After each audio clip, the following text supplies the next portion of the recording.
धार्मिक कांडव यात्रा। कांडव, कांड करने के लिए धर्म का चोला ओढ़कर जो यात्रा निकाली जाती है उसको धार्मिक कांडव यात्रा का नाम दे रहा हूं।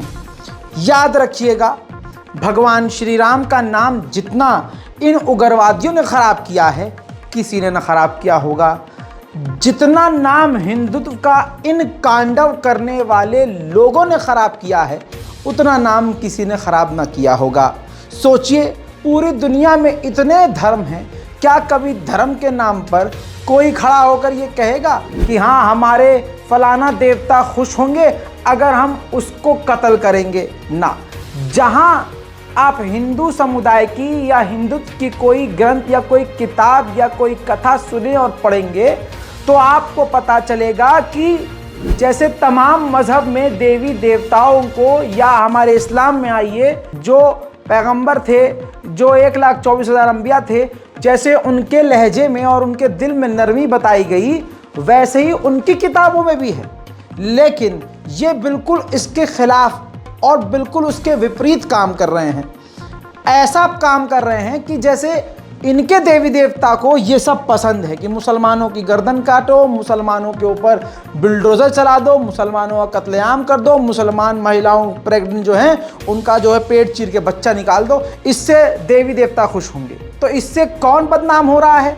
हिंदू ही बदनाम हो रहे हैं, हिंदुत्व बदनाम हो रहा है। करने वाला बदनाम कौन है? यही। अब आप जय श्री राम का नारा लगाकर बच्चे को पीट रहे हो, किसी कमजोर निहत्थे की दाढ़ी पकड़कर मार रहे हो और कह रहे हो बोल जय श्री राम, किसी को मारते मारते कुएं में गिरा दे रहे हो और कुत्तों के झुंड की तरह उसके जिस्म को नोच रहे हो और बोल रहे हो बोल जय श्री राम, तो इस पर क्या भगवान श्री राम या कोई और देवता खुश होगा? जवाब तो तमाम गैर मजहब वालों को भी मालूम है। लेकिन दोस्तों, ये तो मॉडिफाइड इंडिया है, मॉडिफाइड इंडिया। ये नया भारत है, इसमें नफरत नफरत नफरत, गोलीबारी, आतंक, हिंसा, कत्लेआम, बलात्कार, टुकड़े टुकड़े कर देना, महिलाओं की इज्जत दिन में लूटना, ये सब मोदी जी ने आसान कर दिया है। Welcome to modified new India. दोस्तों, आज इस व्यक्ति को ध्यान से देख लीजिए, पहचान लिए? धार्मिक कांडव यात्रा का ये मॉडल है। अब ये तस्वीर, इसके चेहरे की खुशी, इसके चेहरे का तेजपन और कत्ल करने की चाह और गिरफ्तार ना होने का यकीन इसका चेहरा बता रहा है। पीलीभीत कांवड़ यात्रा में आप इस युवक को देख सकते हैं, तमंचा, तलवार और इसके अलावा कई तरह के हथियार समेत 5100 बाइक की रैली निकाली गई। रैली में आप हथियार, तमंचा देख सकते हैं और धारदार हथियारों के साथ रैली निकालते हुए मुसलमानों को गालियां दी गई और मुसलमानों को उकसाया गया। समझ रहे हैं? मेरे देशवासियों, इस चेहरे को पहचान लीजिए, चेहरे पर लगे हुए तिलक को देखिए, कपड़े के रंग को देखिए और इसके जो गुटके वाले दांतों की स्माइल को देखिए, हाथ में कट्टा तमंचा देखिए। और ऐसे सैकड़ों लोग इस रैली में मौजूद थे जिनके पास हथियार मौजूद थे। इसने जानबूझकर ये वीडियो बनवाया और फोटो भी खिंचवाया, क्योंकि इसको पता था कि अमित शाह जी कुछ नहीं कहेंगे और अमित शाह जी का डायरेक्ट हमारे ऊपर हाथ है। दोस्तों, ये भारत की असली सच्चाई है और सरकार जानती है ये सब कुछ, क्योंकि ये सरकार के फायदे का काम कर रहे हैं। इस वजह से सरकार इन पर कोई कार्रवाई नहीं करेगी। तो अब जो भी रैली निकाली जाती है और जो भी रैलियां निकालकर मुसलमानों के इलाके में ले जाया जाता है सिर्फ माहौल खराब करने के लिए, वो भी हथियार के साथ। क्या प्रशासन मौजूद नहीं था? पुलिस प्रशासन, पुलिस बल मौजूद नहीं था? मौजूद था, लेकिन वो खुद, असल में बोलूं तो अब बजरंग दल का दूसरा रूप अब प्रशासन हो चुका है। जब खुद हथियार वाले लोगों को देखकर प्रशासन आंख मूंद के मुंह मोड़ ले तो प्रशासन उन्हीं के साथ है। मुसलमानों को सावधान होने की जरूरत है। अपनी सुरक्षा का ख्याल खुद करें, अपनी रक्षा खुद स्वयं करने की हिम्मत होनी चाहिए। अपनी सिक्योरिटी खुद अपने हाथ में रखनी पड़ेगी। मस्जिद के आगे, घर के आगे, अपने मोहल्ले में बार बार कहता हूं सीसीटीवी कैमरा जरूर लगवाएं।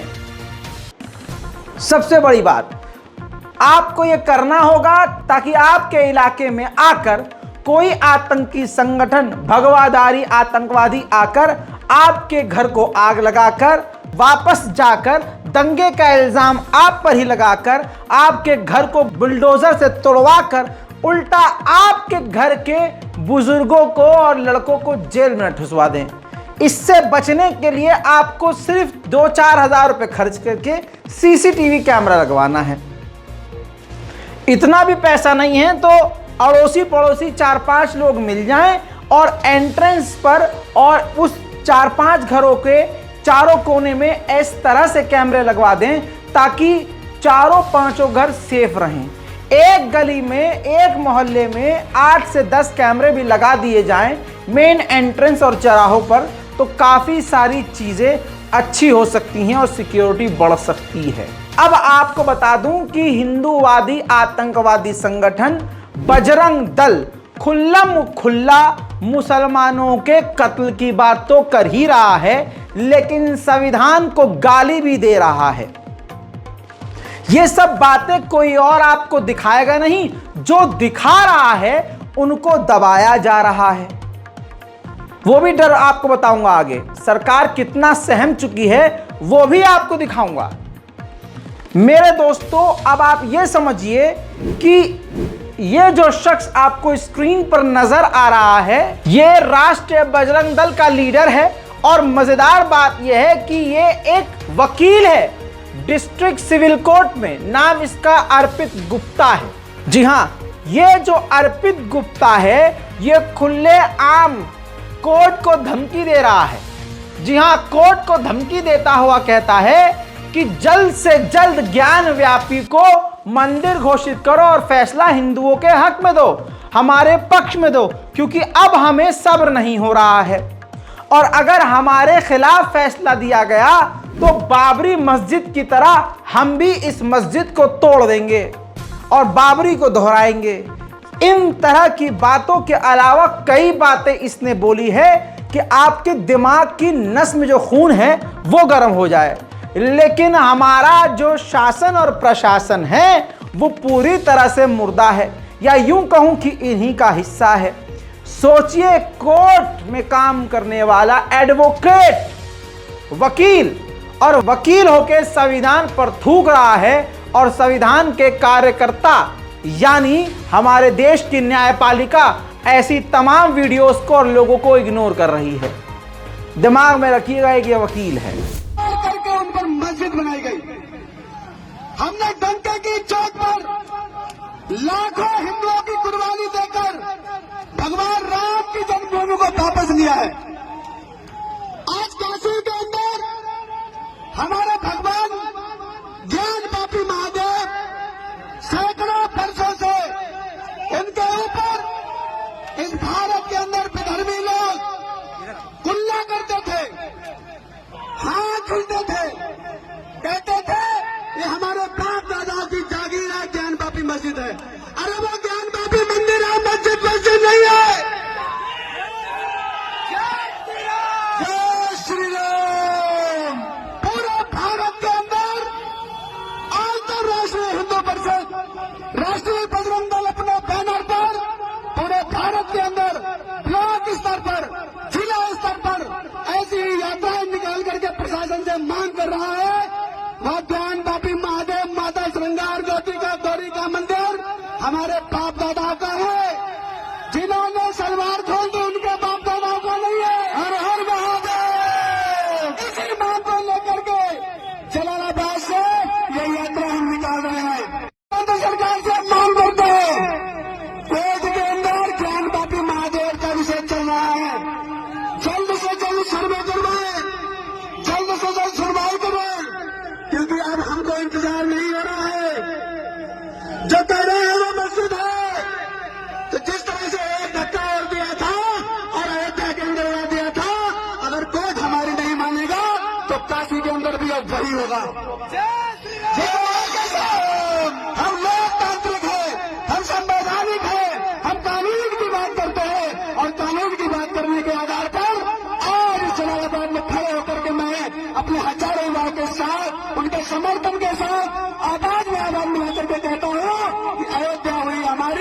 अब काशी की जय श्री राम, काशी की मैं नारा लगा रहा हूँ। अयोध्या हुई हमारी है, आप बोलेंगे अब काशी की बारी है। अयोध्या हुई हमारी है, अयोध्या हुई हमारी है। इसी के साथ मेरी केंद्र सरकार, प्रशासन और कोर्ट से मांग है, भगवान महादेव हमारी आस्था का केंद्र है, उनको भोग लगाने का, उनकी पूजा करने का, उनके दर्शन करने का अधिकार हमसे कोई नहीं छीन सकता। आप सुनवाई करके हमको जल्द से जल्द आदेश अधिकार दीजिए, हम उनका पूजन पाठ करें और जल्द से जल्द सुनवाई करके हमको हमारी काशी वापस दो। हर हर महादेव, हर हर हर महादेव। ये गाड़ी आगे बढ़ाए, गाड़ी भैया राम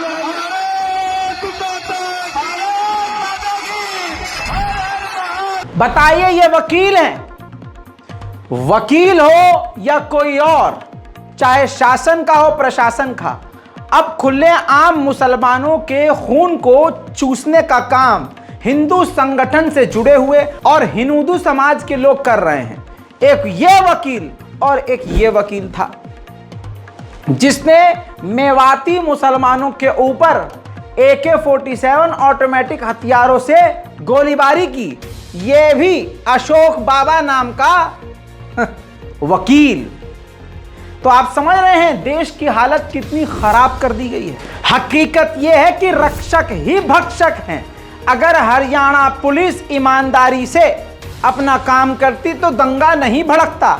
ऐसी कई तस्वीरें लगातार आपके सामने आ चुकी हैं और मैं दिखा भी चुका हूं, जिसमें जानबूझकर हरियाणा पुलिस हिंदू आतंकवादी हिंदू संगठन से जुड़े हुए इस आतंकवादी संगठन के साथ नजर आ रही है।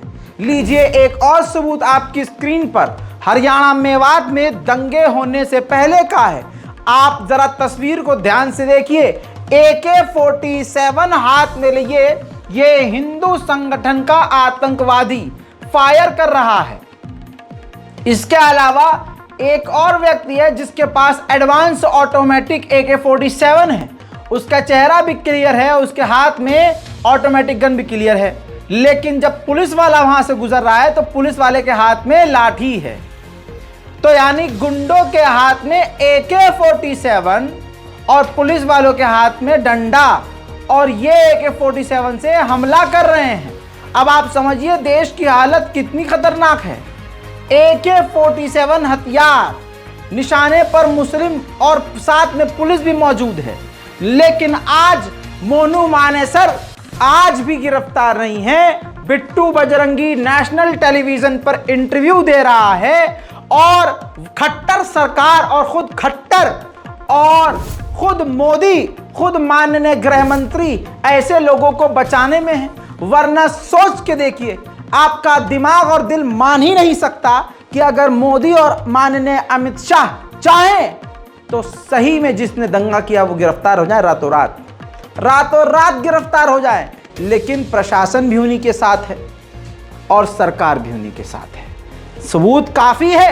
AK-47 और चेहरे साथ में मुसलमान होता है। ब्लर फोटो अगर किसी क्रिमिनल का होता है और क्रिमिनल मुसलमान हो तो भाई साहब अमेरिकी टेक्नोलॉजी का इस्तेमाल करके ब्लर सही करके उसका चेहरा पहचान के घर जाकर बुलडोजर से मकान तोड़ देते हैं।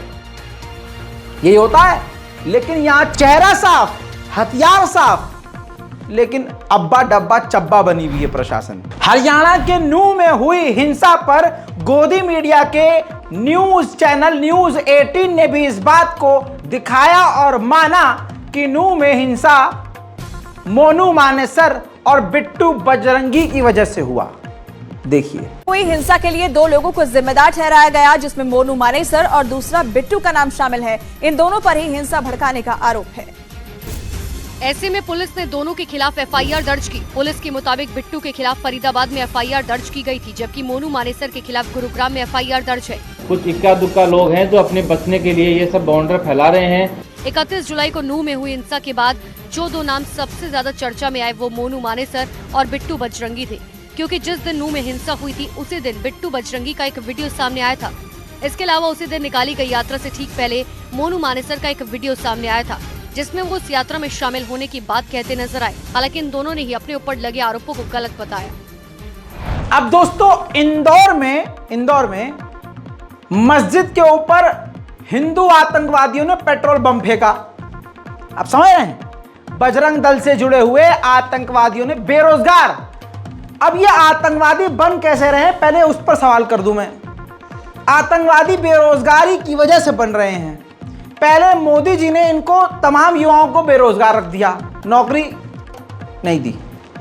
जिसने पढ़ाई लिखाई कर ली उसकी उम्र निकलती जा रही है, न शादी हो पा रही है, क्योंकि शादी इंसान तब करेगा। मैं तमाम तबके की बात कर रहा हूं, मैं भारतीयों की बात कर रहा हूं, मैं किसी धर्म विशेष के बारे में बात नहीं कर रहा हूं। पूरे भारत के मेरे हिंदू भाई, मेरे मुसलमान भाई, सिख भाई, ईसाई भाई, जितने मेरे भाई बहन हैं, सबकी बात कर रहा हूं। और युवा तबका मेरा साथ देगा, मुझे उम्मीद है। मोदी जी ने क्या करा, युवाओं को बेरोजगार रखा और ये और दिखा दिया कि देखो आगे बहुत मुश्किल है, टफ कंपटीशन है। युवाओं ने उम्मीद की कि चलो अब मोदी जी आए हैं, जीते हैं, तो अब ये रोजगार देंगे।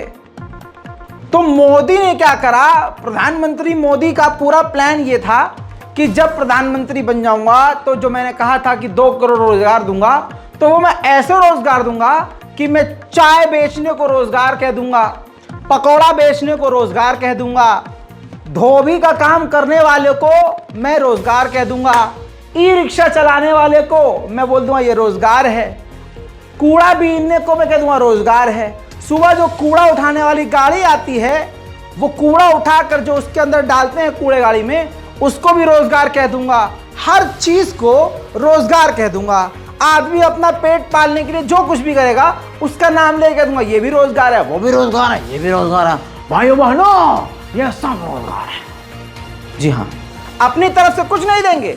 जैसे कांग्रेस का बनाया हुआ बेच दिया सब, वैसे हमारा जो पहले से है उसी को रोजगार कह दिया। किसी के पास 5 गाय हैं तो आप तो दूध बेच सकते हैं। इससे बेहतरीन रोजगार क्या होगा? अच्छा, अब जनता की यार बात तो यार सही कह रहे हैं मोदी शायद। जनता कंफ्यूज रही, युवा कंफ्यूज रहे। फिर जब युवा जागने लगा तो क्या हुआ, धीरे धीरे हमें महसूस होने लगा जिसमें कि गर्मी पैदा हो गई। अचानक हिंदुओं को मुसलमानों से नफरत होने लगी, क्योंकि हम जिस टीवी चैनल को देख रहे हैं वहां पर मोदी जी के जो सपोले बैठे हैं, गोदी मीडिया के एंकर, नफरत पहुंचा रहे हैं घरों में। मुसलमानों ने ये कर दिया, मुसलमानों ने वो कर दिया, मुस्लिम ये, मुस्लिम वो। अब जो बेरोजगार युवा है, जो कल तक सोचा था यार मोदी जी से पूछूंगा कि नौकरी कब दोगे, अब उसे नौकरी से मतलब की मां की आंख, मुल्ले काटे जाएंगे, राम राम जय। पागल हो गई भीड़, और ऐसी पागल हो गई कि आज उनका पागलपन सारी दुनिया देख रही है। अब वो, मैं अपने मुद्दे पर आ रहा हूं, मुद्दा कभी मैं नहीं छोड़ूंगा। मैं मोदी जी की तरह नहीं काम कर रहा, मोदी का फैन हूं लेकिन मोदी नहीं हूं, अल्लाह ना करे कभी हूं। अब आप ये देखिए कि जो बेरोजगार थे, जिनको नौकरी करनी थी, जिनको अपना भविष्य देखना था, उन्होंने इंदौर में मस्जिद के ऊपर पेट्रोल बम फेंक दिया। अब ये सीसीटीवी फुटेज दिखा रहा हूं। मैं क्यों मुसलमानों से कहता हूं कि भाई अगर गूदा नहीं है तो अपनी मस्जिद में ताला लगा दो। अगर मस्जिद में आप कैमरा नहीं लगा सकते, अपनी मस्जिदों के बाहर सीसीटीवी कैमरा नहीं लगा सकते, तो आप मस्जिद में ताला लगा दो। ये इंदौर की मस्जिद के ऊपर जब फेंका गया हिंदू आतंकवादियों के द्वारा बम, तो इसी सीसीटीवी फुटेज की मदद से और भी कई फुटेज के चेक करने के बाद पता ये चला कि 6 आतंकवादी गिरफ्तार हुए हैं। जानकारी लेटेस्ट दे रहा हूं आपको, जिनमें से जो 4 आतंकवादी लड़के हैं उनका नाम है अमन, जीतू, लक्की, कर्तव्य। 2 लड़कियां भी बेरोजगार शामिल हैं बेचारी, उनका नाम है खुशी और नेहा। समझ में आया खेल? हाँ, 2 चीजें आपने इसमें देखी इस रिपोर्ट के अंदर अभी तक फिलहाल, कि जो बेरोजगार हैं वो YouTube से, जी हाँ, जो बताना भूल गया आपको। अब आप कहेंगे कि ये पेट्रोल पंप बनाना सीखा कैसे? नहीं नहीं नहीं, YouTube से इन्होंने सीखा कि पेट्रोल बम कैसे बनाते हैं। तेजाब से बम, यानी बेरोजगार हिंदू युवा अब क्या कर रहा है, मुसलमानों पर अटैक करने के लिए घर में ही YouTube से बम देखकर बना रहा है कि बम कैसे बनाएं, फिर उसको टेस्ट कर रहा है मस्जिद के ऊपर फेंक के। ये हो रहा है। दूसरी बात, सीसीटीवी कैमरे से जो फायदा हुआ आज मुसलमान देख रहा है। इंदौर की घटना सामने है, इसलिए कह रहा हूं, जो मोहल्ले के बहुत बड़े तुर्रम खां बनते हैं कि हम तो ये हैं, हम अल्लाह ने बहुत दिया है हमें, अल्लाह ने बेशक दिया है, तो अल्लाह की राह में आप खर्च, मतलब आप ये देख रहे हैं जहां पर इतना दिखावा है कि अगर कोई मुसलमान, अल्लाह भला करे इनका, कोई मस्जिद में पंखा लगवाता है ना, वो पंखा पंखड़ी वाला सीलिंग फैन, तो तीनों पंखड़ी पे अपने नाम के समेत अपने बाप का और बाप के बाप का दादा तक का नाम लिखवा देता है, ताकि लोग देखें कि हाँ यार इन्होंने सवाब के लिए लगवाया, वाह वाह। मोटर लगवाते हैं तो मोटर पर अपने पूरे खानदान का नाम, मैं तो कहता हूं अपने बाप का फोटो भी चिपका दो और दादा का ही फोटो चिपका दो। हर चीज में दिखावा इतना है। ऐसे ही दिखावा करने वालों से कहता हूं कि आज आपके जो अल्लाह ने आपको दिया है ना पैसा, उसकी जरूरत है। 5 मस्जिद का ठेका ले लो आप कि 5 मस्जिद में कैमरा मैं लगवाऊंगा और नाम भी लिखवाओ अपना कि हाँ मैंने लगवाया, कोई बात नहीं, हमें मंजूर है भाई। क्योंकि अगर गरीब मुसलमानों के पास नहीं है पैसा, तो आपके पास अगर है तो आप कम से कम अल्लाह की मस्जिद को बचाने के लिए, सिक्योरिटी के लिए कैमरा लगवाइए। अब दोस्तों आगे बढ़ते हैं। उत्तराखंड के अल्मोड़ा के इलाके में आतंकी संगठन ने आग लगाने की नियत से अपने धर्म के नाम का इस्तेमाल करते हुए मुसलमानों के कत्लेआम का आह्वान किया। यानी ऐलान कत्लेआम भारत के चारों तरफ राज्यों में हो रहा है, लेकिन सरकार, प्रशासन और तो और संविधान के रखवाले एकदम चुप्पी साधे हुए हैं। प्रशासन को यह दिखाई भी नहीं देगी और यह वीडियो सुनाई भी नहीं देगी जो सोशल मीडिया पर ट्रेंड कर गई है।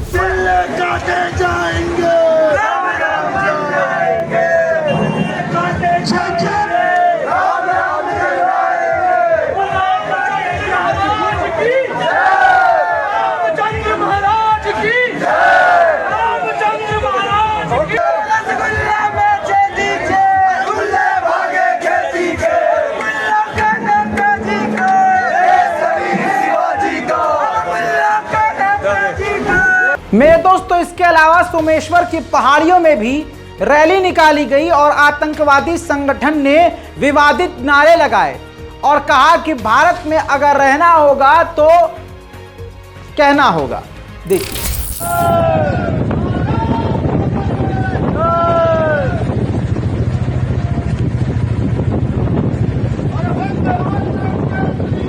जय श्री राम, जय श्री राम।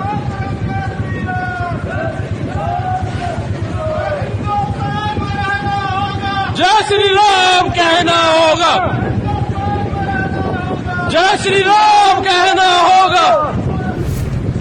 अब मैं इन्हीं आतंकवादियों को एक बात कह देता हूं, जब तुम्हारे बाप, दादा और बच्चे मुस्लिम देशों में जाकर वहां की गुलामी कर रहे हैं, वहां का पैसा कमाकर भारत भेज रहे हैं अपने परिवार वालों को, वो मुस्लिम देश उनसे ये नहीं कहते कि अगर यूएई में रहना होगा तो अल्लाह अकबर कहना होगा। और अगर अरब देशों ने तमाम गैर मुस्लिमों को निकाल दिया ना, तो यहां मुंह से हगते फिरोगे, समझ में नहीं आएगा कि कौन सा वाला छेद हगने के लिए है और कौन सा बोलने के लिए। वैसे भी तुम मुंह खोलते हो तो हग ही रहे हो। लेकिन आज ये बात याद रखना और दिमाग में रख लो, जैसा तुम मुसलमानों के साथ कर रहे हो, ऐसा अगर 5% मुसलमानों ने तुम्हारे साथ कर दिया ना, तो भाई साहब दिन में तारे और रात में सूरज नजर आ जाएगा। यहां इस्लाम कभी भी हिंसा को समर्थन नहीं करता और ना इंसानों पर जुल्म करने की इजाजत देता है। यह तुम्हारा मजहब बहुत बढ़िया है और दुनिया जान रही है और पहचान चुकी है कि कौन सा मजहब के नाम पर मॉब लिंचिंग करने को कह देता है। अपने ही भगवान और अपने ही नारों को बदनाम करने वाले तुम खुद जलील हो। दोस्तों, अल्मोड़ा की ऐसी क्लिप्स वायरल हुई उत्तराखंड की, लेकिन आपको बता दूं कि प्रशासन अंधा रहेगा इसमें। कोई गिरफ्तारी नहीं करेगा। आइए दिखाता हूं आपको पोलियो के मरीज और मर्दाना ताकत जब खत्म हो जाती है तो क्या होता है, सारा जोश कहां निकलता है।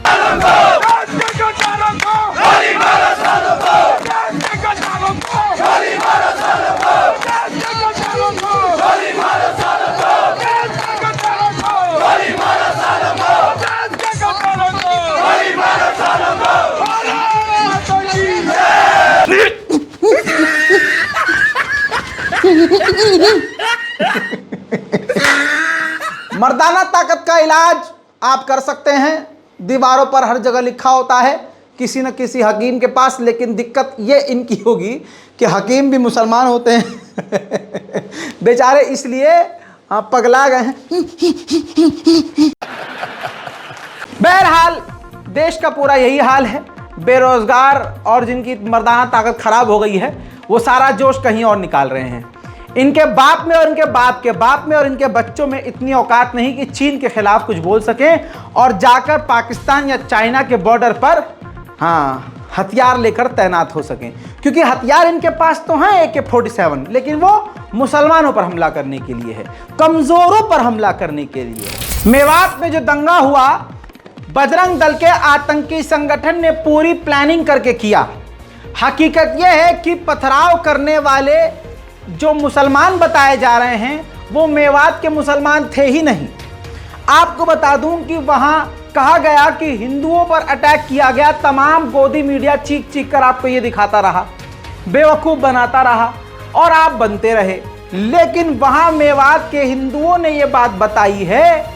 एक ऐसा इंसान है, लड़का है एक हिंदू जिसको आपको मैं मिलवाने वाला हूं, वो शख्स कहता हुआ नजर आया, वो ये कह रहा है कि मेरा परिवार मेवात में था, हिंदू परिवार, उनके ऊपर जब हमला करने के लिए कुछ तथाकथित कुछ लोग गए तो मुसलमान परिवार वालों ने कहा कि इनको अगर आंच भी आई तो उससे पहले तुम्हें हमसे लड़ना होगा, हमसे भी तुम्हारी लड़ाई होगी। तो हिंदुओं के परिवार को बचाने वाला भी मुसलमान, आप समझ रहे हैं, और हिंदुओं की दुकानें जलाने वाला भी बजरंग दल और हिंदू संगठन। अभी भी जो सीधे साधे हिंदू हैं, जो बेचारे पूरे ही बेरोजगार है, भविष्य कुछ नहीं है उनका, वो बेचारे जानते भी हैं कि हाँ ये गलत हो रहा है, तब भी वो उस भीड़ के साथ हैं। वरना जाट समाज, पढ़ा लिखा समाज पीछे हो गया है कि हम दंगों में साथ नहीं देंगे। उस हिंदू लड़के की एक एक बात सुनिए और समझिए दंगाई कौन थे। बाहर से पता नहीं कौन लोग होते हैं, वो नकाब में आते हैं और ट्रक के ट्रक भर के आते हैं, 2-3, और जो ट्रक भर के आते हैं उनके पास, सबके पास हथियार होता है, और वो सब लोग मुसलमान होते हैं या कोई और होते हैं, ये कहा नहीं जा सकता कि वो लोग कौन थे, लेकिन वो आते हैं। तो अगर वहाँ पर लोकल मुस्लिम नहीं होते उस गुरुकुल के पक्ष में या हम लोगों के पक्ष में, शायद आप लोगों के बीच में भी जिंदा नहीं होता। और वहाँ पर मेरा पूरा परिवार फंसा हुआ था, वो लोग हथियारों के साथ वहाँ पर आए थे। अगर लोकल मुसलमान ये साथ नहीं देते, उन लोगों ने ये कहा कि वहाँ के लोकल मुसलमानों ने बचाया आपको? हाँ जी, वहाँ के लोकल मुसलमानों ने ये कहा था कि इनकी जान जाने से पहले आपको हमसे लड़ना पड़ेगा, तब वो लोग पीछे हटे थे। और इस बात को पूरा प्रशासन जानता था, निरंतर SP, DSP, SDM, गवर्नर, ये सबसे बातें जारी थी। तो टाइम पर कोई भी प्रशासन वहाँ पर कोई भी नहीं भेजा गया, ये हिंसा बढ़ती जा रही थी। अगर वहाँ पर वो लोकल मुस्लिम नहीं आते तो वहाँ बहुत बुरा हाल हो जाता, और उसके बावजूद भी 12 घंटे बाद वहाँ पर फोर्स भेजी जाती। सच्चाई ये है कि उग्रवादी और जो नफरत और आतंक पसंद लोग हैं उनके हाथ में अब ये देश है। भीड़ तंत्र से ये देश चल रहा है, और जिसने ये देश में आग लगाई और भीड़ तंत्र को बढ़ावा दिया, हकीकत अब ये है कि एक्सपर्ट ये कह रहे हैं और हालात ऐसे नजर आ रहे हैं कि अगर रात को 8 बजे आकर वो भी कह दे कि भाइयों बहनों कृपया कर दें, तुम मुसलमानों को मार काट बंद कर दो, मारना बंद कर दो, लेकिन पहली बात तो वो आएगा नहीं, और अगर आया और अगर उसने बोल भी दिया कि ये मत करो, तो ये भीड़ नहीं मानेगी, ये उसके भी खिलाफ हो जाएगी। दिल्ली, भारत की राजधानी, जंतर मंतर पर भी मुस्लिम विरोधी नारेबाजी की गई, और अब जो आपको क्लिप दिखाऊंगा उसमें आप युवाओं को देखिए जिनकी जगह कॉलेज, स्कूल या किसी कंपनी में है कि काम करें, वो सारे काम धंधे छोड़कर कहां हैं और किस लिए हैं और उनका भविष्य क्या है। और वहीं नेताओं के बच्चे भाई साहब ऑक्सफोर्ड में पढ़ रहे हैं, जर्मनी में पढ़ रहे हैं, कनाडा में पढ़ रहे हैं, ब्रिटेन में पढ़ रहे हैं, यूएसए में पढ़ रहे हैं, और आण भक्तों के बच्चे आण भक्त बन के ये कर रहे हैं। तुम कौन हो? जैसे दिन तुम हिंदू अपने आप को बोलना शुरू कर दोगे, सरकार तुम्हारी बात सुनना शुरू कर देगी। यह सरकार, आपकी आबादी 130 करोड़ है पूरे विश्व के अंदर, लेकिन आपको नहीं सुना जाता है। 120 करोड़ पूरे विश्व में इस्लाम के मानने वाले हैं, 67 देश हैं उनके। 140 करोड़ ईसाई मानने वाले धर्म वाले हैं, उनके 130 से ज्यादा देश हैं। 60 करोड़ के आसपास बौद्ध धर्म को मानने वाले हैं, उनके भी 14 देश हैं। लेकिन आप 130 करोड़ हो और आपका एक हिंदू राष्ट्र नहीं है। संकल्प करो कि हम हिंदू राष्ट्र बना के मानेंगे। हमें क्या चाहिए? हिंदू राष्ट्र। हमें क्या चाहिए? हमें क्या चाहिए? हमें क्या चाहिए? हमें क्या चाहिए? इसके लिए सजग होना पड़ेगा, सतर्क होना पड़ेगा, और क्रांति की आवश्यकता पड़ी तो क्रांति भी करनी पड़ेगी। क्योंकि भले ही साधु संत के लिए हिंसा बहुत अधूरी है, पर सुनो दुष्ट के खातिर हिंसा बहुत जरूरी है। अगर कोई दुष्ट पद दिखाता है तो उसको जो इस तरह से वो समझेगा, हम समझाने के लिए तैयार है। क्योंकि हम हिंदू महासभाई है, हम हिंदुत्व की बात करते हैं। हम हिंदू हैं और हिंदुत्व से जो लड़ेगा वह चूर चूर हो जाएगा। जो हिंदुत्व को आकर दिखाएगा वो चूर चूर हो जाएगा, चाहे वो सरकार हो, चाहे वो किसी भी धर्म का मानने वाला हो। हिंदुओं से जो टकराएगा वो चूर चूर हो जाएगा। कौन है हम? कौन है हम? कौन है हम? सोचिए ये हाल है। और इस सरकार ने किया क्या है? देखिए, बेरोजगार लोगों को रखा है। जिनको रोजगार दिया है उन लोगों की तनख्वाह इतनी कम है कि सुसाइड कर रहे हैं। हिंदू थतले में है, थतले में। और इति बीजेपी की वजह थे। बीजेपी भारत जलाओ पार्टी सी हो गई। भारत जलाओ पार्टी, जिसने भारत को कहीं नफरत में, कहीं आतंक में, तो कहीं मणिपुर आपने देख लिया, वहां तो खुल्लम खुल्ला चल रहा है सब। दैनिक भास्कर की रिपोर्ट है, पीआरडी का एक जवान हिंदू रविंद्र सिंह ने सुसाइड कर लिया।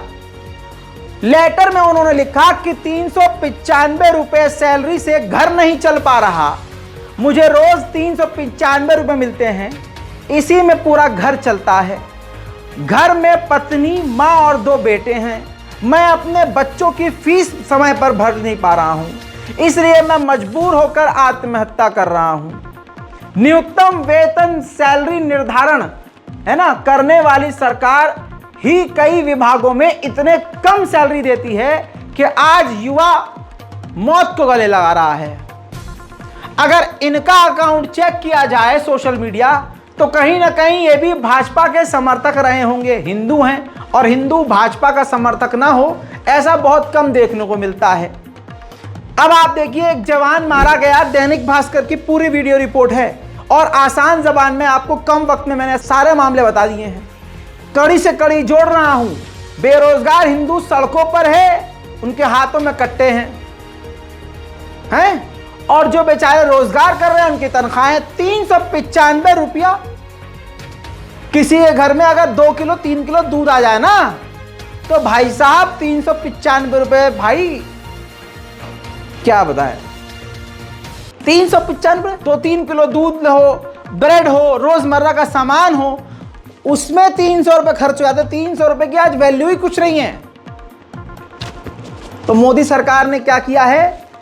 बेरोजगार रखा है, और जिनको रोजगार दिया है उनमें तनख्वाह इतनी कम कि लोग सुसाइड कर रहे हैं। हिंदू थतले में है। इसके लिए अब कोई हिंदू संगठन आवाज नहीं उठाएगा। हकीकत यह है कि जितने भी धर्म के नाम पर रैलियां चल रही हैं, ये धार्मिक रैली नहीं है, ये मॉडिफाइड रैली है, मोदी के सपोर्ट में रैली है।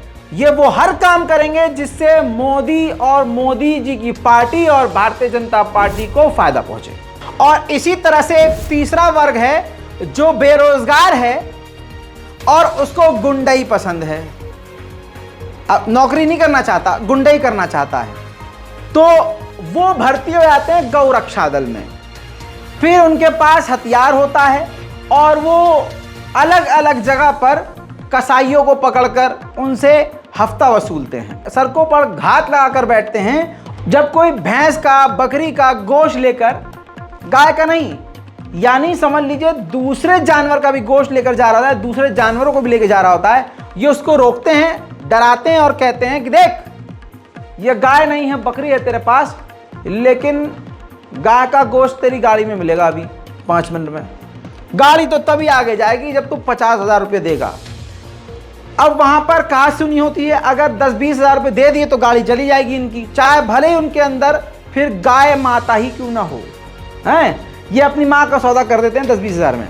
और अगर पैसा देने से इनकार कर दिया गाड़ी चालक ने तो फिर ये मॉब लिंचिंग कर देते हैं। अब ये जो बात मैंने कही है, ये बात हरियाणा पुलिस को भी मालूम है कि गौ रक्षा के नाम पर गौ तस्करी करते हैं, ये अपनी माँ को बेचते हैं, माँ का सौदा करते हैं। और आए दिन आप देख रहे हैं यही हिंदू नामी लोग अपनी अम्मा का बलात्कार भी कर देते हैं। गाय के ऊपर चढ़ गए, कभी कुत्ते के ऊपर चढ़ गए।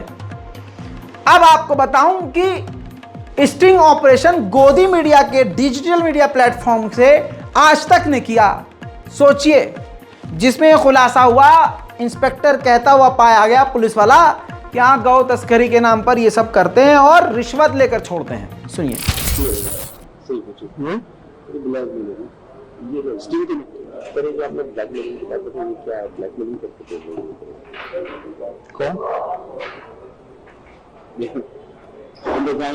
गाड़ी अगर नहीं सोता हो गया पैसे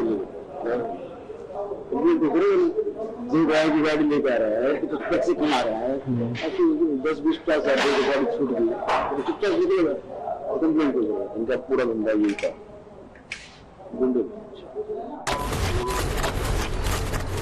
डीएसपी सतीश कुमार ने खुफिया कैमरे पर कबूल किया कि गोरक्षा के नाम पर ब्लैकमेलिंग का धंधा चल रहा है। तस्करों को पकड़ने के बाद छोड़ने का सौदा होता है।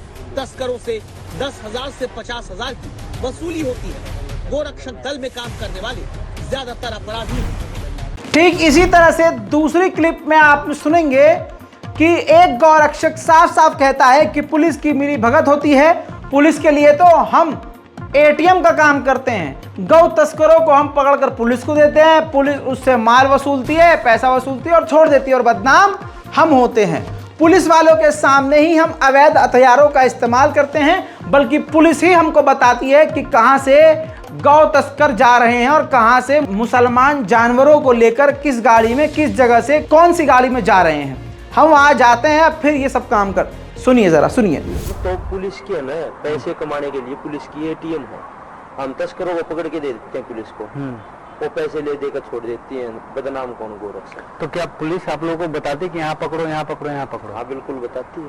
इस घाटमिका गाँव में कोई भी आप केस उठा के देख लो, पुलिस की आज तक रेड लगी हो तो गोरक्षक जाते हैं साथ में, जब रेड लगाते हैं पुलिस तो पिट पिट का ही है यहाँ पे। ये बात सच्चाई है। देखो हम नहीं पता, कानून के साथ मिलकर चलाएंगे, सारी उम्र चलाएंगे, और कानून के खिलाफ चलाएंगे तो 1 महीना चल जाएंगे, 2 महीने चल जाएंगे। बिल्कुल। गोरक्षक रमेश कुमार यह खुलासा करता है कि पुलिस और गोरक्षकों की मिली भगत रहती है। सब कुछ पुलिस की आंखों के सामने होता है। पुलिस के सामने अवैध हथियारों का इस्तेमाल किया जाता है। सुन लिया दोस्तों, आगे बढ़ते हैं। पूरे देश भर में कहीं भी यह आतंकी संगठन से जुड़े हुए अगर 8-10 लोग होते हैं, किसी एक मुसलमान को देखते हैं तुरंत मारना शुरू कर देते हैं। हाल ये हो गया, तुरंत मारना शुरू कर देते हैं। कोई मुसलमान लड़की को दिख जाए बलात्कार करना शुरू कर देते हैं।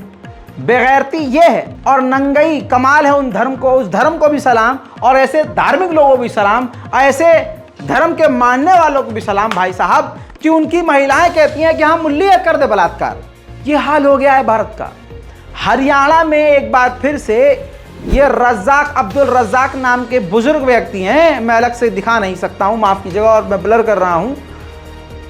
यकीन कीजिए, हिंदूवादी आतंकवादी बजरंग दल के लोगों ने बुरी तरह से इस बुजुर्ग व्यक्ति को मारा।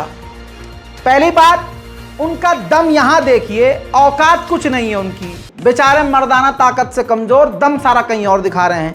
लौंडिया इनको मिलती नहीं है, जो मिलती है वो खुश रहती नहीं है, जिनके पास होती भी है तो वो उससे खुश नहीं है, वो कहीं और मुंह मार रहे हैं। फिर जो बेचारे मर्दाना ताकत से कमजोर हैं, वो जब घर में गाली सुनते हैं तो जोश कहां दिखाते हैं? बुजुर्गों पर, मुसलमान बच्चों पर, मुसलमान औरतों पर। कई बजरंग दल के नामर्दों ने अब्दुल रज्जाक नाम के एक बुजुर्ग बूढ़े इंसान पर लाठी डंडों से हमला करके हाथ बिल्कुल तोड़ दिया। आप समझ रहे हैं? तो अब सोचना यह होगा कि इस चीज से निकला कैसे जाए। मुसलमान एकदम, यानी देखिए मुसलमान क्या है, अपने भाई के ऊपर कोई जुल्म होता है ना तो हम चुप रहते हैं, हम एक दूसरे से नफरत करने में ज़्यादा इंटरेस्टेड हैं। अगर हमारे ख़ानदान का कोई लड़का कोई लड़की तरक्की कर गया तो अब हमें उसे टांग घसीट के नीचे गिराना है, हम बैठ के बुराई करेंगे, वो तो ऐसा चीटिंग करके पास हुआ है, वो अरे रिश्वत दे के तो नौकरी लगी है, अरे बड़ा नालायक है, अरे उसकी लड़की, अल्लाह तौबा, इतनी बदतमीज़, इतनी बेगैरत, हम क्या बताएं हम आपको। हम इसमें खुश हैं। जब चूता पे गोली पड़ती है तब हमारे अरे बाप रे बाप, अरे मार दिया, तब ये वाला हाल होता है।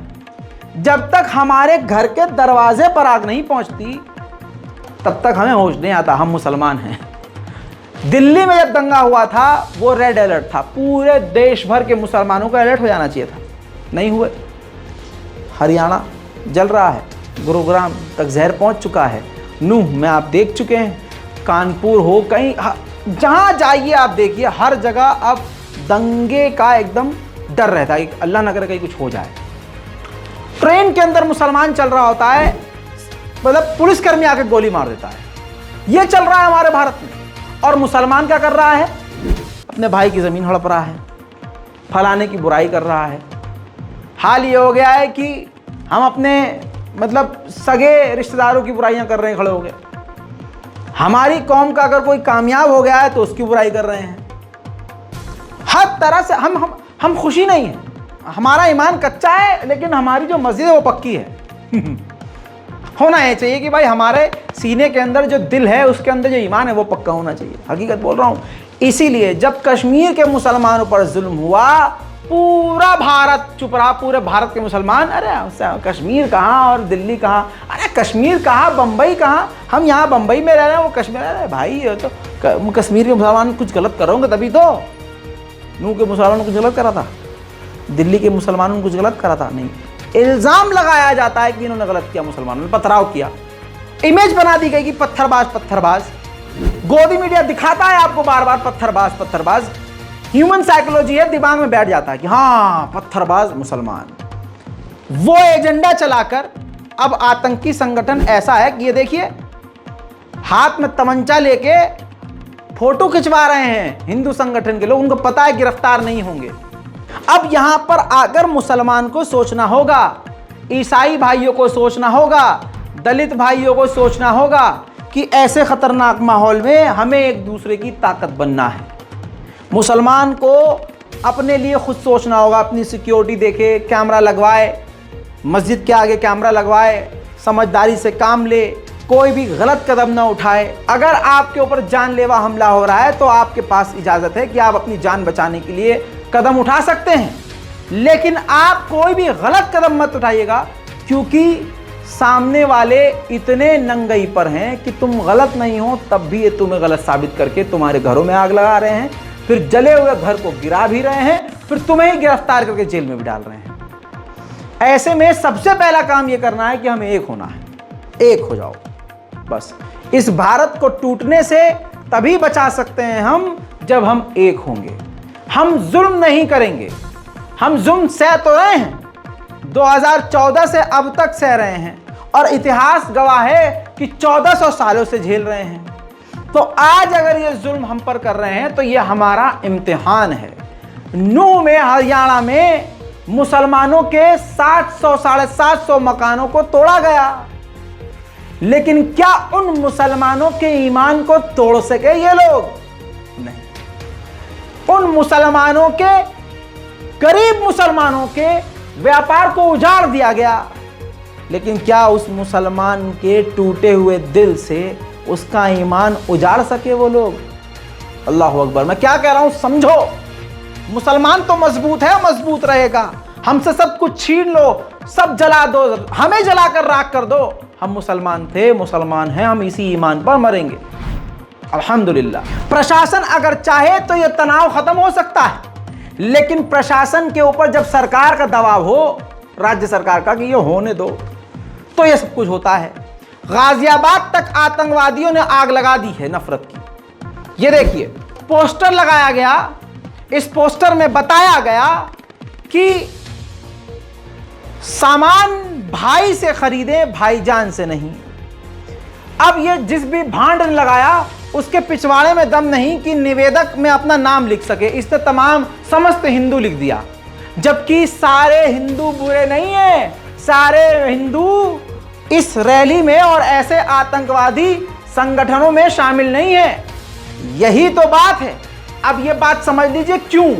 फैक्ट ये है कि अगर सारे के सारे हिंदू ऐसे हो जाएं जैसे ये हैं, हिंदुओं के नाम पे कलंक, कसम खुदा की जो आज मुसलमानों का हाल है ना, ये 10 साल पहले इससे बुरा हो चुका होता। हाल ये है, इनको हिम्मत इसलिए मिल रही है क्योंकि सच्चा, ईमानदार और शरीफ हिंदू खामोश हो गया है। उसने अपने आप को किनारे कर लिया कि यार हमें बोलना ही नहीं है, क्योंकि वो बेचारे करें तो क्या करें। बोलते हैं अगर वो, तो वो आगे कहते हैं कि तुम खुद नकली हिंदू हो, तुम तो देश के गद्दार हो, तुम मुसलमानों के साथ हो, तुम्हारा बाप भी मुगल, तुम्हारा इतिहास खराब है। ऐसी बातें बोल दी जाती हैं। भारत में मुसलमानों के साथ जो कुछ हो रहा है, मोदी जी को लगता है दुनिया देख नहीं रही है।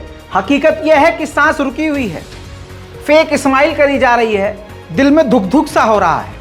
अरब के जर्नलिस्ट और बड़े बड़े नेता अब ये देखिए शेयर कर रहे हैं, जो मुसलमानों के कत्लेआम के लिए ऐलान किया जा रहा है हिंदू आतंकवादी संगठनों के द्वारा, और AK-47 लेकर जिस प्रकार से मुसलमानों पर हमला किया, उन तमाम क्लिप्स को और इंटरनेशनल मीडिया रिपोर्ट को शेयर किया है अरब के नेताओं ने, और अरब के लोगों तक पहुंचा दिया है कि भारत में यह किया जा रहा है। अब अगर 57 अरब देश भारत से नाराज हो गए, और मोदी जी के सबसे करीबी तो मुस्लिम देश हैं, जाकर कैसे मोदी जी मुसलमान नेताओं से गले मिलते हैं, तस्वीरों में आप देख ही रहे हैं। भारत के मुसलमानों से नफरत, लेकिन अरब के मुसलमानों को अपनी छाती से चिपकाकर कटक से दबा लेते हैं। अब समझ रहे हैं।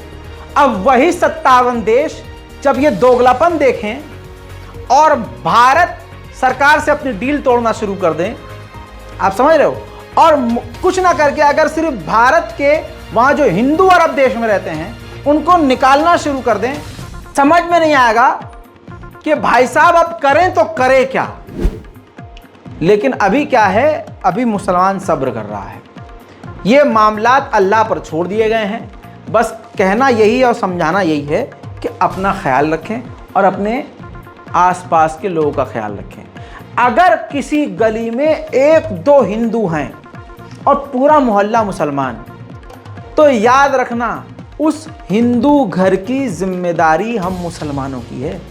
हम भूखे सो जाएंगे, हमारा हिंदू पड़ोसी नहीं भूखा सोएगा इंशाअल्लाह। हमारे मकान को जो गली के नुक्कड़ से है जो शुरुआत हो रही है, वहां पर हिंदू संगठन ने आकर आग लगा दी, और हमारे गली के आखिर में जो गली बंद है उसमें आखिर में कोई हमारा हिंदू भाई का परिवार है ना, तो हम बदले की आग में उसको कुछ नहीं कहेंगे। वो हमारा परिवार है, वो हमारा अपना है, आग उसने नहीं लगाई।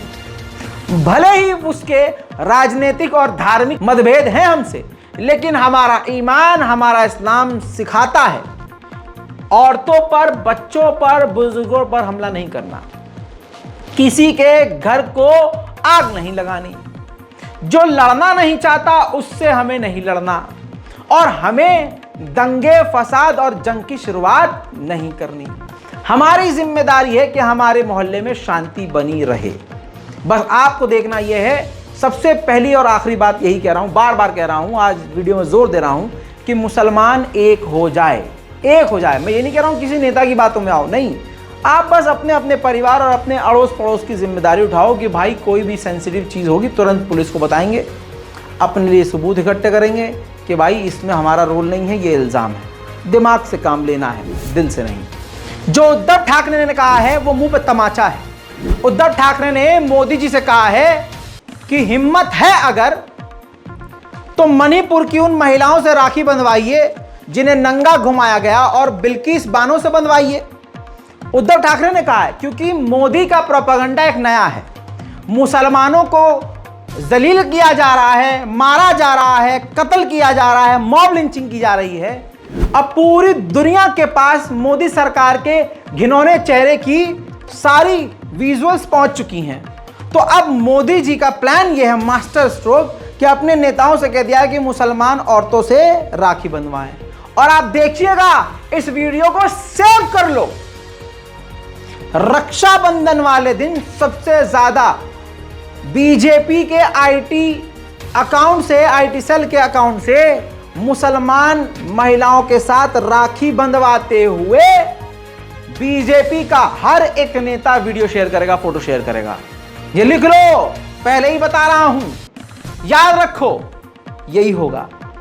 और वो मुसलमान औरतों को या तो पैसा देकर लाया होगा वो संगठन, या ऐसे मुसलमान गद्दार बहुत हैं जो, अरे जब इमाम हुसैन को कत्ल करने वाले मुसलमान थे, कुरान पढ़ने वाले और नमाज पढ़ने वाले, जो नवासे रसूल को कत्ल कर कर नमाज शुक्राने की पढ़ रहे थे, अल्लाह अकबर, आज के मुसलमान मुसलमानों से गद्दारी करने वाले ना हो, ऐसी कोई बड़ी बात है नहीं और ऐसा नामुमकिन नहीं है।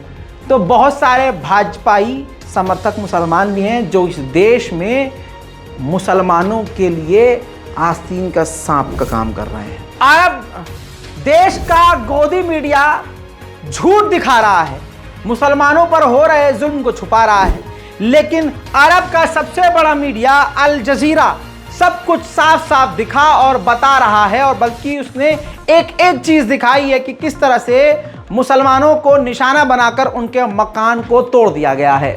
हरियाणा में एक तरफा मुसलमानों पर खट्टर की सरकार ने कार्रवाई करके हिंदुओं को खुश करने का कामयाब रास्ता अपनाया, जिसके बाद पंजाब हरियाणा हाई कोर्ट ने खट्टर सरकार को लताड़ लगाई और सवाल किया कि आप एक तरफा कार्रवाई क्यों कर रहे हैं। खट्टर सरकार को पंजाब हरियाणा सरकार ने यह भी पूछा कि बिना नोटिस के बिल्डोजर कैसे चला दिया, कम्युनिटी विशेष को टारगेट क्यों किया जा रहा है। इसके अलावा हाईकोर्ट ने यह भी कहा अगर तोड़े घर अवैध थे तो उन पर दंगे के बाद ही बिल्डोजर क्यों चलाया गया, और अगर जिन मकानों को तोड़ा गया वो लोग इस दंगे में अगर शामिल नहीं थे और बेगुनाह लोगों के मकान को तोड़ा गया, तब ऐसी स्थिति में आप क्या करेंगे। ये बयान देते हुए हाईकोर्ट ने तुरंत बिल्डोजर पर बैन लगा दिया और तोड़फोड़ करने की कार्रवाई को रोक दिया। लेकिन यह भी बात हाईकोर्ट की समझ से परे है कि जब 700 से ज्यादा मकान को तोड़ दिया तब खट्टर साहब को लताड़ लगाई। ये तो वो वाली बात हो गई जब खट्टर से पूछा होगा जज साहब ने हाँ सारे मकान तोड़ दिए, खट्टर साहब हाँ जी सारे तोड़ दिए, अच्छा चलो अब हम रोक लगा देते हैं। अरे भाई, जिन मकानों को, होटल्स को, मुसलमानों के कारोबार को हिंदुत्व के आतंकवादी संगठनों ने निशाना बनाया, सोशल मीडिया पर लिखा कि खट्टर साहब इसको तोड़ दो, इसको तोड़ दो। एग्जाम्पल के तौर पे इस आतंकवादी को देखिए, सूरदर्शन में काम करने वाला ये आतंकवादी है। ध्यान से एक एक लाइन को पढ़िए। इसने ही आह्वान किया था, आवाज़ उठाई थी कि खट्टर साहब मिट्टी में मिलाओ। अब ये इसने 6 अगस्त को जब मकान तोड़ा गया तो उसने ट्वीट किया कि मिट्टी में मिला दिया जिहादियों के आतंक के अड्डे को, आगे से कोशिश भी मत करना जिहादियों, ऐसे ही ढा दो आतंक के अड्डे मेवात को, और खट्टर को इसने मेंशन किया है। फिर इसने रीट्वीट किया उसी को दोबारा से, योगी बाबा की तरह खट्टर ताऊ का बिल्डोजर कहर बरपा रहा है। क्या अब मेवात के बड़े दुर्दांत अपराधियों का योगी बाबा की तरह एनकाउंटर में भी ढेर होंगे? जी हाँ, इस पे भी यह आतंकवादी शाद नहीं हुआ। मैं हाईकोर्ट, माननीय हाईकोर्ट से निवेदन करता हूं कि जरा इस पर संज्ञान लें और देखें कि किस तरह से एक तो इलीगल तरीके से मुसलमानों के मकान को तोड़ दिया गया हिंदुओं को खुश करने के लिए।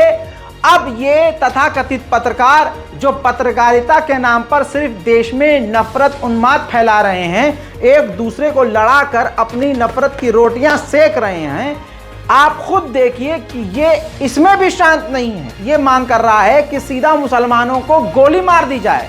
यानी ऐसे ही बयानात की वजह से आपने देखा, माननीय जज साहब ने भी देखा होगा कि ट्रेन के अंदर हिंदुत्व के आतंकी संगठन ने योगी और मोदी का नाम लेकर मुसलमानों को गोलियों से भून डाला। यह उस चीज को प्रमोट कर रहा है सागर, लेकिन माननीय सुप्रीम कोर्ट, हाई कोर्ट सुन ही नहीं रहा, इग्नोर कर रहा है। क्यों इग्नोर कर रहे हैं जज साहब, क्यों? इसका जो ऊपर मास्टर है, सुवर दर्शन का जो संपादक है सुरेश चक्रमाणे, वो इससे बड़ा वाला है। उस इंसान ने तो पूरे देश में घूम घूम के मुसलमानों के खिलाफ हिंदुओं को तैयार किया, हथियारबंद किया। और सुप्रीम कोर्ट, हाई कोर्ट ने बार बार बयान दिया कि हेट स्पीच पर कार्रवाई हो, लेकिन ना उस पर कार्रवाई हुई, ना उसके चेलों पर हो रही है। यह एक अजीब सवाल है, यह अजीब दिल में बेचैनी है मुसलमानों के कि आखिर हाई कोर्ट, सुप्रीम कोर्ट, न्यायपालिकाएं ये खामोश क्यों हैं हमारे कत्लेआम पर। एक साल पहले ही कह चुका था कि अब यूट्यूब में भी गोदी यूट्यूबर अलग हैं, मोदी यूट्यूबर अलग हैं और सच्चे यूट्यूबर अलग हैं, निष्पक्ष यूट्यूबर अलग हैं। ऐसे में जब नूह में मुसलमानों के घरों को तोड़ा जा रहा है तो सेलिब्रेशन कर रहे हैं, खुशी मनाता हुआ एक छपरी यूट्यूबर, हिंदुत्व का भगवाधारी यूट्यूबर वहां के प्रशासन के साथ खुशियां शेयर कर रहा है, बहुत खुश नजर आ रहा है। उसके चेहरे और दिल की खुशी फूट फूट कर बाहर आ रही है। इतना ही नहीं, सोचिए ये छपरी यूट्यूबर जो अपने आप को पत्रकार समझते हैं, इनको लगता है कि मोदी मोदी योगी योगी करेंगे तो इनको बहुत ही खतरनाक सपोर्ट मिलेगा, और लगता भी इसलिए क्योंकि ये सच्चाई है। इस वक्त तो भाजपाई दौर में गोबर की भी कीमत है, पेशाब की भी कीमत है भाई साहब। तो भाई साहब मोदी योगी का नाम लेके क्या नहीं चलेगा। योगी और मोदी जी का नाम लेकर तो गोली चल रही है हाँ ट्रेन में। उकसाने की इंतहा जो दिखाने वाला हूं वो ये कि मुसलमान के मकान को चकनाचूर कर दिया गया, मलबा है, और उस मुसलमान से ये छपरी यूट्यूबर पूछ रहा है कैसा लग रहा है भाई आपको। अरे तुम्हारी मां के 2 थप्पड़ मार दिए जाएं, तुम्हारे मकान को तोड़ दिया जाए, तुम्हारे बाप और भाई को गिरफ्तार कर लिया जाए, फिर कोई मुसलमान पूछे हाँ कैसा लग रहा है, पिछवाड़े से आग निकलने लगेगी तुम्हारे। लेकिन ये दोस्तों मुसलमानों को उकसाने की कितनी खतरनाक कोशिश की जा रही है, लेकिन कमाल है मुसलमानों के सब्र पर हमारा सलाम है। देखिए जो पुलिस को 4 दिन से रोका गया होगा डंडा बजाने से, तो आज बुलडोजर चल रहा है तो चेहरे पर मुस्कुराहट है। वो एक अलग ही बयां कर रही है कि जब दंगाइयों पर चल रहा है तो आज पुलिस भी खुश है, आज पुलिस के चेहरे पर भी मुस्कुराहट है कि भैया ठीक है, जो दंगा करेगा ये होना चाहिए। भाई ईंट पत्थर बहुत खा रखे हम ना, 15-15 दिन हो गए घर जाए। 15 दिन हो गए घर जाए। हाँ, ये दंगाइयों ने जो स्थिति बना दी, इस वजह से ही घर नहीं जा पा रहे। हाँ भाई, इसी वजह से इसी इलाके से पत्थर बरसने शुरू हुए थे। यहीं से पत्थर बरसा था। हाँ यहीं से। अब यहीं पे बुलडोजर चल रहा ताऊ का। चल रहा ताऊ का बुलडोजर। अब सही हो रही कार्रवाई। हाँ भाई सही है, ऐसे ही चलने जो प्रशासन कर रहे हैं ना। इसलिए मुसलमान युवाओं से मेरा ये कहना है, जिंदा हो जाओ लड़को, आशिकी लौंडियाबाजी छोड़ो, देश को आपकी जरूरत है। सोशल मीडिया का इस्तेमाल आशिकीबाजी, लौंडियाबाजी के लिए खत्म करो, और फालतू की वाइन्स, कॉमेडी ये सब तो अब तक किया ही, लेकिन अब देश जल रहा है, देश गलत हाथों में है और आप कुछ नहीं कर सकते। अगर आप ऐसा सोच रहे हैं तो आप सबसे बड़े जाहिल हैं। सोशल मीडिया का इस्तेमाल करके वो आतंकवादी अपने गुनाहगारों के बेगुनाह साबित करवाते हैं, सोशल मीडिया के जरिए तुम्हारे खिलाफ, इस्लाम के खिलाफ कैंपेन रन करवाते हैं। तो आप सोशल मीडिया का इस्तेमाल करके उनको जवाब क्यों नहीं दे सकते? जवाब नहीं दे सकते तो हम दे सकते, तो हम जैसे जो छोटे मोटे पत्रकार हैं जिनकी आवाज़ को बढ़ना चाहिए, तो आप उनको शेयर क्यों नहीं करते? आप हम जैसे लोगों को सपोर्ट क्यों नहीं करते?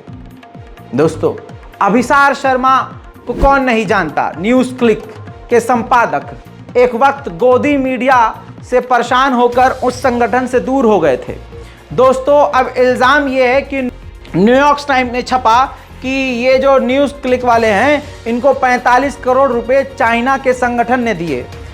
न्यूयॉर्क टाइम्स में अखबार में एक खबर छपना था कि उसके बाद तमाम संगठन, जो बीजेपी का आईटी सेल है, हिंदू संगठन, अभिसार शर्मा के ऊपर गंदी गंदी टिप्पणी करने लगा, जैसे ये बाबा ने करी।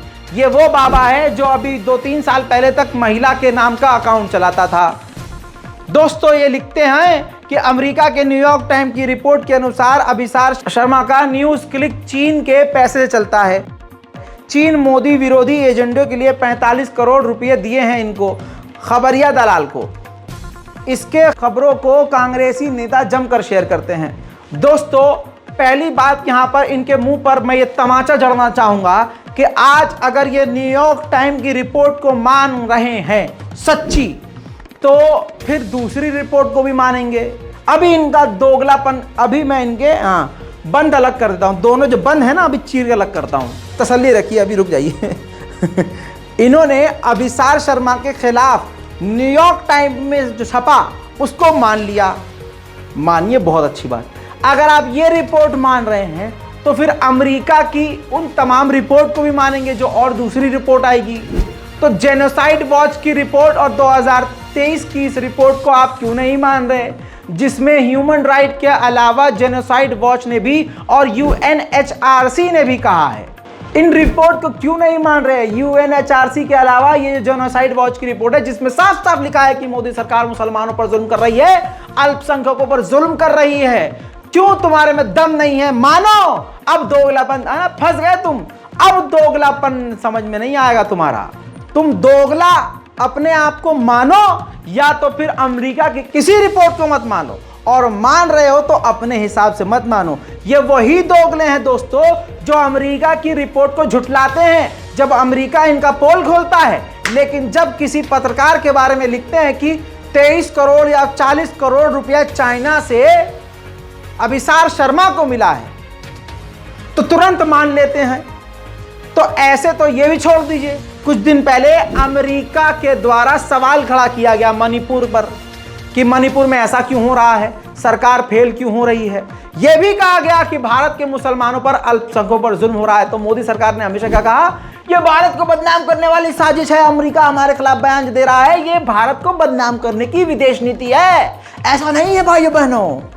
लेकिन जब अभिसार शर्मा के ऊपर न्यूयॉर्क टाइम्स की रिपोर्ट आती है तो मोदी सरकार कहती है बहुत बढ़िया, ये सच्ची है, ये सच्ची है। अरे भाई साहब, ना ये गलत है ना वो गलत है, मक्कार तुम हो, झूठे तुम हो। अब एक सोचने वाली बात यह है कि अगर अभिसार शर्मा के पास चाइना के द्वारा 40-45 करोड़ रुपया आता है, ठीक है, और इल्जाम यह भी है कि और भी ज्यादा पैसा आता है, कांग्रेस भी पैसा देती है। अगर आता है, मान लीजिए 1% भी आता है, तो पहली बात तो यह है कि अभिसार शर्मा फिर भारत में रहेंगे ही क्यों? वो किसी यूरोप में चले जाएंगे, इतना पैसा कमा रहे हैं, वो तो बाहर जाके रह लेंगे भाई साहब। सिर्फ खोखली बातें। आज जो ये कह रहे हैं कि चाइना के इशारे पर अभिसार शर्मा काम कर रहे हैं, तो चाइना को तो मोदी जी ने अपना सगा भाई बताया था। चाइना के साथ इतिहास में सबसे ज्यादा और सबसे लंबी डील भारत की मोदी सरकार ने करी। चाइना पर कितने मेहरबान हुए थे मोदी जी, सुनाऊं आपको, सुनिए। दो देशों के मुखिया इतना आत्मीयता, इतनी निकटता, इतना भाईचारा, ये अपने आप में जो परंपरागत रूप से वैश्विक संबंधों की चर्चा होती है उससे +1 है। और ये +1 समझने के लिए कईयों को भी समय लगेगा। और मैं मानता हूं कि मानव जात के कल्याण के लिए चीन और भारत का एक विशेष दायित्व है। चीन और भारत ने मानव जात के लिए इस दायित्व को निभाने के लिए अपनों को भी स्वच्छ करना पड़ेगा और कंधे से कंधा मिलाकर चलना। देखा दोस्तों। लेकिन रविश कुमार से लेकर अच्छे अच्छे ईमानदार पत्रकार गोदी मीडिया की लाइन से हट चुके हैं। तो अब आपकी स्क्रीन पर देखिए, ये जो है जाहिल पत्रकार टटपूंजिया, इसको भी खुशी हुई। इसने भी लिखा, सुशांत सिन्हा ने, जिन पत्रकारों ने यूपी से 2 BHK लिया था, सोचिए उन्होंने चीन से क्या क्या नहीं लिया होगा।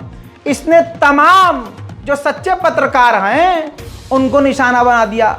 लेकिन भाई इसका भी दर्द अपनी जगह सही है। सोचिए इसके हिसाब से कितनी तकलीफ हुई होगी। चीन जो है ऐसे यूट्यूबर को और न्यूज क्लिक के संपादक को 50-60 करोड़ रुपया दे रहा है, और 2 BHK छोड़ो बंगलों में भी दे रहा होगा। और मैं यहां कुत्ते की तरह सारा दिन भाऊ भाऊ भाऊ भाऊ भाऊ भाऊ भाऊ करता रहता हूं, और मुझे यार शाम को सिर्फ 1000 रुपया आता है पेटीएम पर।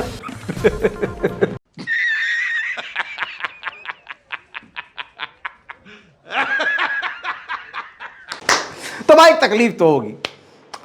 आप रोना बंद कीजिए, आप पहले रोना बंद कीजिए। अरे यार लगाओ यार, अच्छा लगता है। I love Modi ji. आप लोग रोना बंद कीजिए, मेरे तक आवाज आ रही है। भाई एक और खबर है, पता तो चल गया होगा, राहुल गांधी की सदस्यता वापस आ गई है।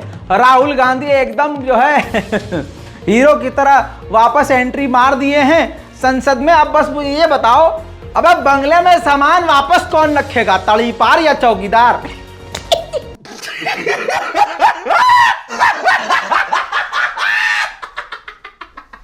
चीजों को समझना जरूरी है, मुसलमानों का जागना जरूरी है, पढ़ाई लिखाई जरूरी है। लेकिन अगर आपकी बेटी घर से बाहर निकल रही है, बोल बोल के थक चुका हूं, नजर रखो नजर रखो नजर रखो। प्लानिंग चल रही है, भगवा लव ट्रैप चल रहा है। वो आपकी बेटियों को ओयो तक ले जाकर प्यार में फंसाकर उनके साथ सेक्स करते हुए वीडियो बनाकर, फोटो तो उनसे घर बैठे ही ले लेंगे। व्हाट्सएप का जमाना है, नंगी फोटो भेजो, यहाँ की फोटो भेजो, वहां की फोटो भेजो। इसके बाद वो उस फोटो के जरिए ब्लैकमेल कर सकते हैं, प्यार में फंसा सकते हैं, और फिर उसके बाद क्या क्या करेंगे आप समझ नहीं सकते। तस्वीर में देखिए, नागपुर ईस्ट का वीडियो बताया जा रहा है। हिंदू एक स्कूटी पर बैठा हुआ युवक है, हिजाब पहने हुई, मखना पहनी हुई लड़की आप देख सकते हैं, हाथ में कुछ वो ले रही है, उससे दे रही है। क्या हो रहा है आपको समझ में आ रहा है? कोई भी जाहिल नहीं है, पढ़ा लिखा इंसान ये वीडियो देख रहा है। मेरे दोस्तों, तालीम के साथ साथ अपनी औलादों की आखिरत और ईमान की भी फिक्र करें। कब लड़की आपकी, कब बिटिया आपकी, कब आपके ख़ानदान की इज्जत हिंदू की गोद में चली जाए और किसी होटल में तार तार हो जाए, किसी पार्क में तार तार हो जाए, गाड़ी में तार तार हो जाए, नहीं कह सकते। आंखों को खोल कर रखिए। आपकी बिटिया जो हिजाब पहन के जा रही है, सवाल यह है कि क्या वो बिटिया कॉलेज तक, अपने ऑफिस तक हिजाब करती है?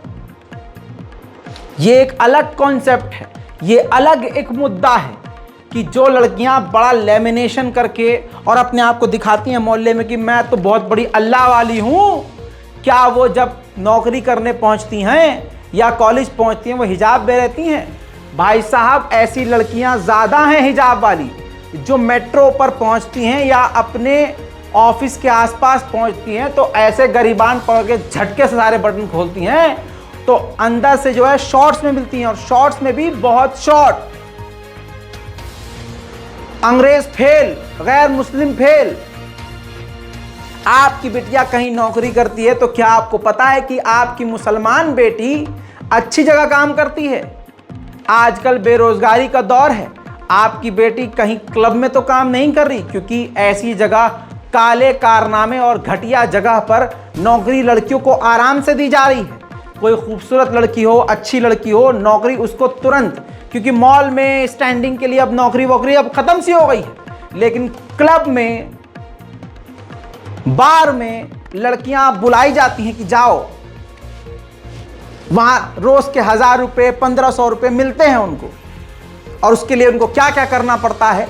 मैं जिस्म फरोशी की बात नहीं कर रहा हूं, बहुत खतरनाक बात नहीं बता रहा हूं, ये सच्चाई बता रहा हूं जो हो रहा है। ऐसी कई मुसलमान लड़कियों को तो मैं खुद जानता हूं जो क्लब में काम कर रही हैं।